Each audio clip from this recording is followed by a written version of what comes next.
കാര്യം പറഞ്ഞടിച്ചോ.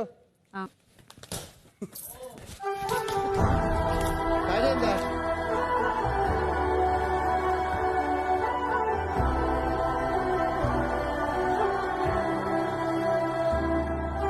അപ്പനെ വിളിച്ചേനെ. എനിക്ക് എന്തും ചെയ്യാം. ബിഗ് ബോസ് ഒരു മാമനാണെന്നാണ് വിചാരം.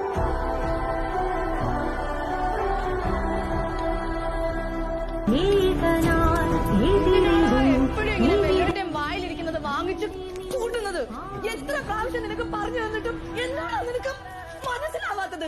നിന്റെ അച്ഛൻ, നിന്റെ അമ്മ, നിന്റെ കുടുംബം, പ്രൊഫഷൻ എല്ലാം നീ എന്താ ഇങ്ങനെ മറന്നു പോകുന്നത്?